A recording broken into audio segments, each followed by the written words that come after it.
Ocean Story is with you, and I have new stories that touch me. My dad says too much in front of my family or friends. I get very annoyed and tell him not to say anything else. Now I'm 30 years old and my dad never misses an opportunity to tell something about my life to my family or my friends. It all started when I was in high school and college. I behaved like a normal teenager and sometimes led a bad life. Maybe I did some stupid things that my dad remembered very well. Of course, it's cool to have a dad who was always there for me and supported me, but it's not cool for me now. I've been with my wife Brooklyn for 5 years. She and I have a young child who is only 8 months old. Brooklyn is often at home raising our child. My dad can be in my house and help Brooklyn. It makes me happy that my dad was not indifferent to me or my family, but I quickly changed my mind about him being in my house. The thing is, when Brooklyn is with my dad, I feel better. He starts telling different stories from my teenage years. Unfortunately, my dad tells too much and does not filter the information. That should be said and what should not. So he accidentally told my wife that I was arrested by the police several times because I was drunk underage. Because of my dad's talk, I had many uncomfortable situations. When my friends mentioned certain stories they had heard from my father. Of course, these stories were supposed to be a secret for everyone. But my dad decided that a lot of time had passed, and it was okay to tell everyone my stories. It was especially unpleasant when my dad told my wife and some of my friends about my first girlfriend. I was just learning how to build relationships at the age of 16 and made a lot of mistakes. At the time, my girlfriend talked to me a lot, and sometimes we had conflict situations that I didn't know how to resolve. So I went to my dad for advice, and thanks to him, he now knows a lot of stories that I would like to forget forever. My wife was very interested to hear about my first love story, so my dad gladly told Brooklyn about some details of my early relationship with another girl. Brooklyn then asked me a lot of uncomfortable questions. That's exactly what I didn't like. Also, my friends would often joke about different stories. I became the center of attention of most people I knew. This was not the kind of fame I wanted to have. I talked to Brooklyn many times afterwards so that she would forget all the stories my dad had told her, because sometimes he could add non-existent details to a story that was with me. Eventually, I got really tired of it and talked to my dad. I explicitly forbade him to tell anyone about my life. My dad told me that I was worrying about it for nothing and that there was nothing wrong with it. I started scolding him and gave him some facts, because literally every single one of my friends knew that I didn't want to have a relationship with anyone until I was 18, thanks to my first girlfriend. I also reminded him how he told everyone at Thanksgiving that at the age of 19, I felt very sick during a university class and started vomiting in the middle of the lecture. I really wanted to forget about it and never mention it again, but my dad decided to tell all the guests at the party about it. He believes that these stories do not have any negative meaning. Even though my dad promised not to talk about me anymore, I still hear from different people what they know about my past, and they probably know better than me what happened to me a few years ago. Now I tell everyone that my dad is crazy and they shouldn't listen to him. My dad is ruining my life and reputation. How do I deal with him? Asher, I literally hate it when someone sticks their nose in my business. Everything that has happened in my life is exclusively my business, and only I have the right to say something about myself to other people. Even if my family wants to tell someone a story about me, they should ask my permission to do so. Otherwise, I will be angry, and people who have broken my rules will lose their importance in my eyes. Your dad is acting very disgusting, and he should recognize that his actions are not right. How would he react if you also knew a lot of stories about him and started telling them to everyone around you? I think your dad would not like that and would have a serious conversation with you. If I were you, I would have blocked my dad altogether and not talked to him. Nathan, your father's continued disregard for your personal space and boundaries is not only disrespectful, but deeply disappointing. In any healthy family, respecting each other's boundaries and personal space should be a fundamental principle. It is frustrating to watch your father continue to share your personal stories even when you have clearly asked him not to. This behavior shows a significant lack of respect for your feelings. The fact that your father feels entitled to share sensitive and potentially embarrassing stories from your past, even with your friends and spouse, is not only invasive but deeply damaging to your relationship. Your father's actions systematically undermine this trust by putting you in uncomfortable and sometimes embarrassing situations. Such relatives should be avoided and not dealt with again. I don't know why he does this, but this is not the right behavior for your dad. Next story. This year I turned 30 and decided to have a great celebration. Turning 30 has given me more opportunities in my professional career. I've always treated my holidays with incredible respect and enthusiasm. Even when my younger sister didn't want to dress the way I asked her to, I just didn't let her come to the party. But this time it was a slightly different situation, in which I became a jerk, in the opinion of my close friend. I've known Charles since I graduated from high school. We became very good friends and had a warm relationship. At Charles' wedding, I was one of the main guests and even became a godfather to his son. But because of recent events, he is somewhat resentful of me. The fact is that Charles has a severe allergic reaction to pollen and wool. I was planning to spend my birthday celebration outside. My backyard has a lot of space and a lot of people can stay there. The issue is that Charles has already suffered from allergies several times this summer and doesn't want to spend a few more weeks of his life taking vitamins and medications. For me, Charles' presence is important, so I started to persuade Charles to come to my party. But he started to refuse because of the presence of a dog in my house that sheds hair like a sack full of hay, and also because the party would be outside, and there is a risk that pollen will get into Charles' body. I've been trying to persuade my friend to come to the party for the last 2 weeks. Charles hasn't been interested in coming to the party. He was telling me, "Hey, buddy, I'll come to your party if you can get me a gas mask, but even then, I will not sit on the street." I was very upset when Charles said that. Since I was 20 years old, I had never missed a party in Charles's honor, and in the last 2 years, Charles has missed my holiday 4 times. So this time he had to come, no matter what it cost me or him. My wife said he was taking it too seriously, but I couldn't have it any other way. Eventually, after a few days, I managed to persuade Charles to come to my party, even for 1 hour. Charles asked me to move the celebration to some other place, but it was not possible to do so due to technical reasons. Charles was not happy about that, but he came to my party with his wife anyway. I was so happy to have him there. Charles had not been at my party for more than 30 minutes when his condition became very much worse. It was not very noticeable at first, but Charles' skin began to turn red. As it turned out later, it was in the place where Charles and his wife were sitting. My dog was lying next to him, and one of the guests was petting him, thus shedding a lot of hair. Charles felt sick and his body became so red that we all started to worry about him. It got so bad that we called a doctor to my house. Charles was taken to the hospital, where he spent the whole night. The next day, I went to the hospital to visit my friend. Charles was very angry with me when he woke up. Charles blamed me for putting him in this state.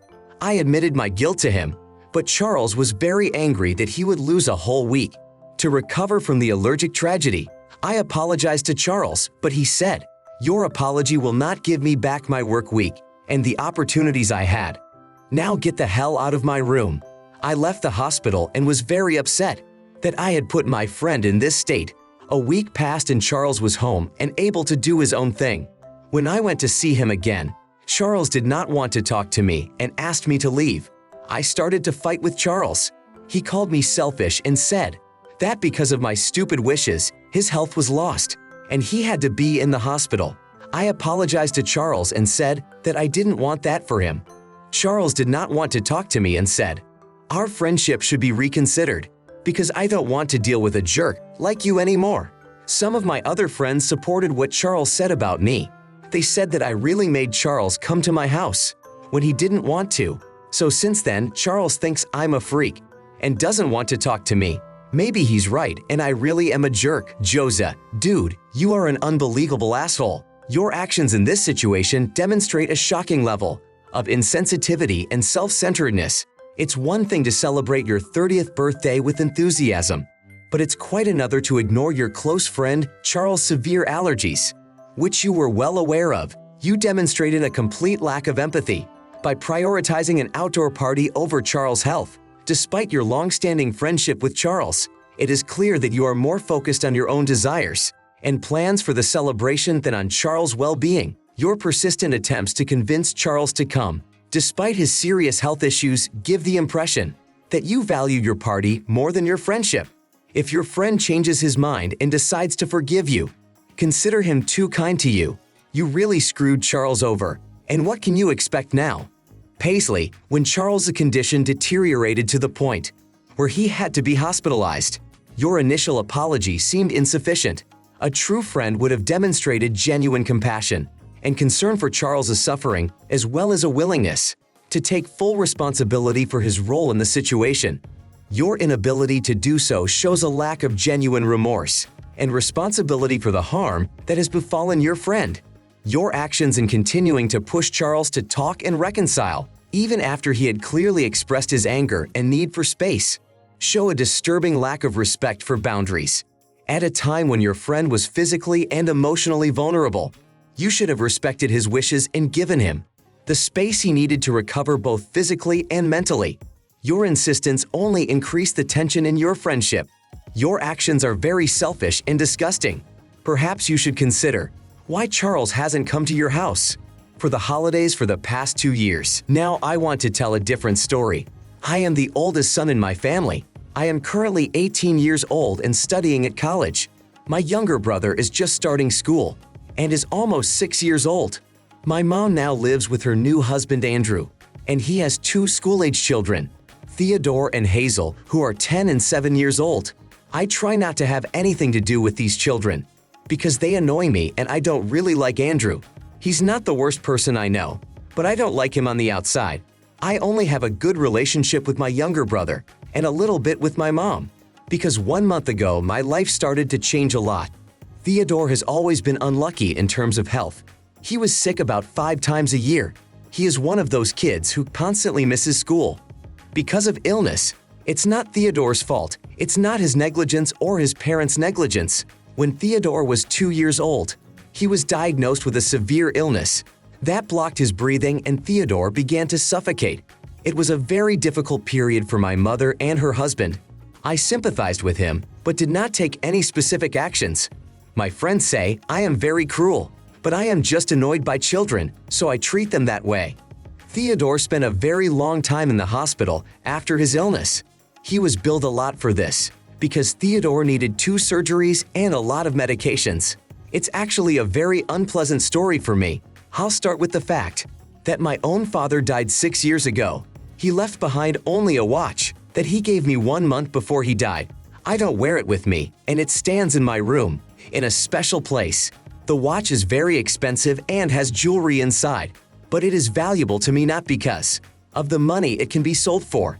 In fact, for me and my brother, it is the only memory we have of our father. When my relatives' children come to my room, I hide the watch so that nothing happens to it. I cherish it more than anything else. Even my personal diary, where I write all my important moments, I don't keep so much. My mother knew very well how I felt about the watch, so she never touched it. She took it to her once and never returned it to its place. I almost tore my whole room apart looking for it. When I found out that my mom had taken the watch, I had a fight with her. After that, the watch never left my room. And everyone in the family knows that if something happens to that watch, absolutely everyone will have problems. My mom and Andrew work regular jobs, and we all have average incomes as a family. Despite the great help from all our relatives, our family is struggling. We barely had enough money to pay for Theodore's medical care. In fact, my mother took out a loan for $30,000 to pay for Theodore's treatment. That month, it happened again, and Theodore contracted a new disease, similar to COVID-19, but it was a different form, and the doctors did not immediately realize what Theodore was suffering from. Before that, my half-brother had a weak body, and it was easy for him to get sick. Even if someone sneezes next to Theodore, he can get sick. It all came down to the fact that Theodore's treatment was again billed at a high rate. My mom and Andrew didn't want to take out any more loans, and our relatives couldn't support us as much with money. My mother asked me several times if I would agree to sell my watch for the benefit of our family. I refused and told her that under no circumstances would it happen. She called me very rude and disgusting for valuing things more than human life. But to be honest, it's more important for me to have memories of my dad than my half-brother. So I turned her down with a clear mind. Even when Andrew begged me to do it, I also refused him. One day I came back from university and didn't see my watch.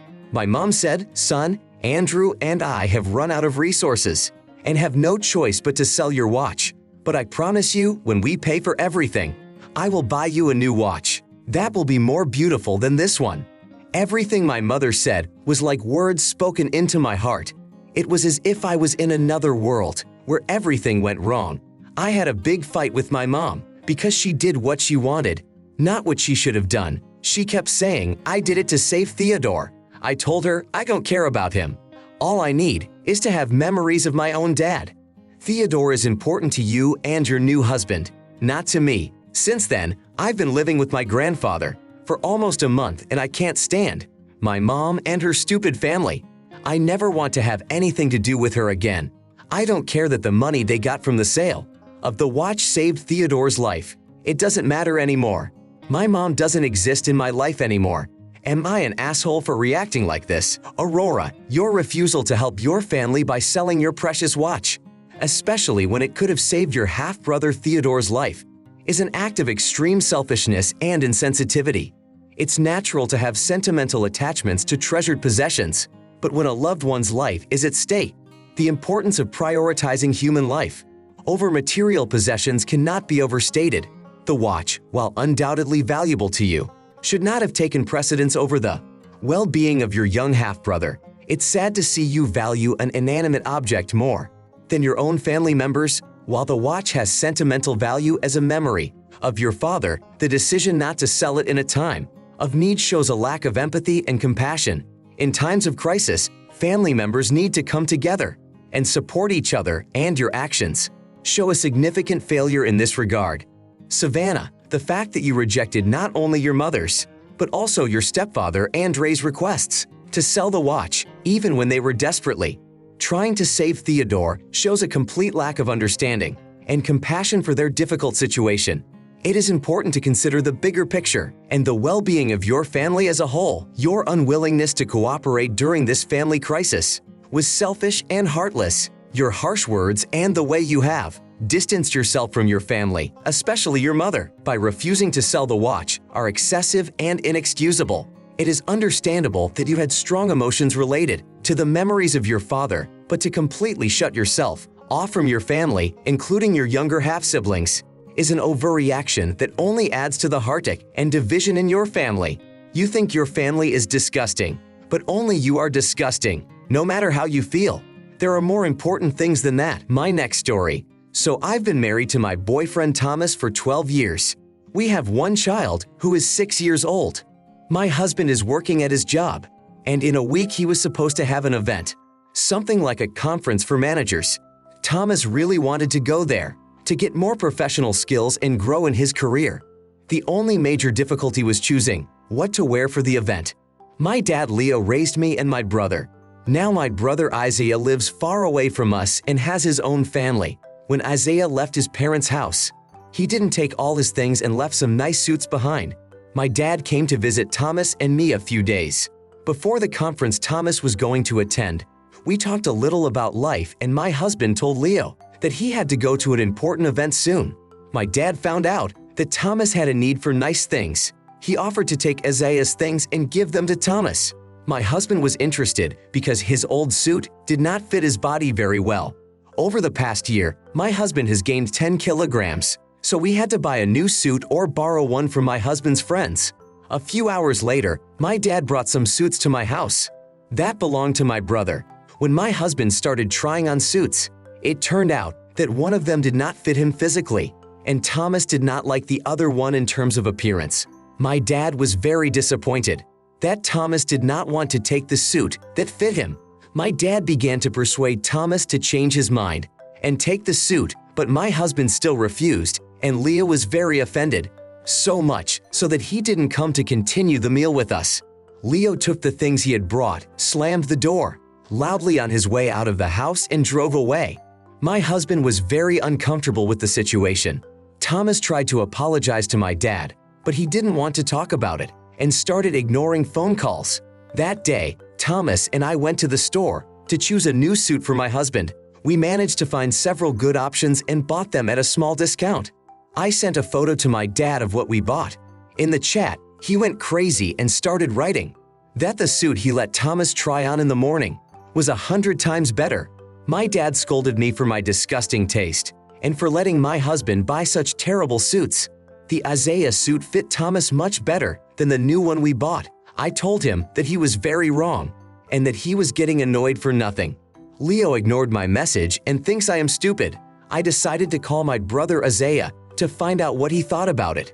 My brother had several reactions to the events. Isaiah was angry with my dad because he hadn't told him that he was going to give Thomas a suit without his approval. I was a little surprised because I thought that my dad would have thought about it and asked Isaiah if he could have the costume. Also, my brother sympathized with us for Thomas and I fighting with Leo over such stupid things. A few hours later, I got a call from my dad. I thought he had decided to apologize for his behavior, so I answered the phone. Leo yelled at me for telling Isaiah about our conflict. My dad accused me of talking too much and getting him into trouble.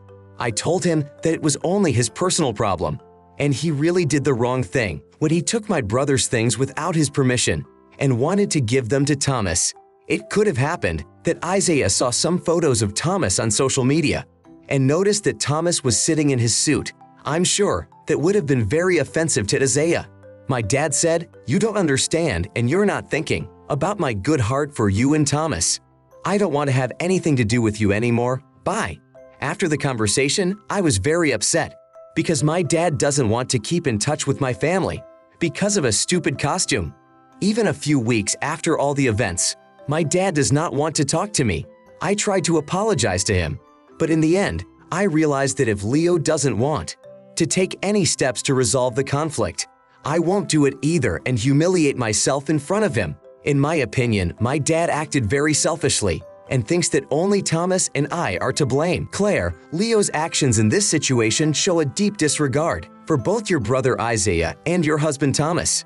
Giving away Isaiah's suits without his permission was inconsiderate and disrespectful of his belongings. It is unreasonable to expect Tom to wear something that does not fit him and does not match his style. Leo's disregard for Tom's comfort and preferences is blatantly selfish. In addition, Leo's reaction to Thomas not wanting to wear the suits was immature. Instead of realizing that people have different preferences and needs when it comes to clothing, he became offended and disappointed. Your dad did the wrong thing and started to act out, proving that everyone should listen to his opinion.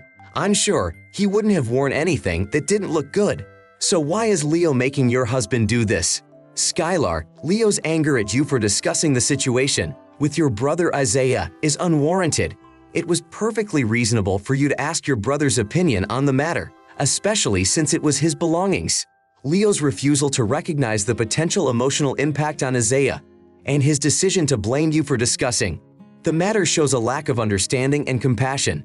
Perhaps the most disturbing aspect of Leo's behavior is his decision to cut off communication with your family over a disagreement about a costume. This is a serious overreaction. It's surprising that he would put his own ego and hurt feelings first, rather than preserving his relationship with his daughter and son. Your dad hasn't learned how to resolve conflict situations in his life. You can tell by the way Leo runs away from the conflict and simply ignores you and your husband. It is very unfair that you and Thomas feel guilty. You should not take the blame for your dad's reaction. It is his personal opinion that Thomas looks better in a suit. That belongs to your brother.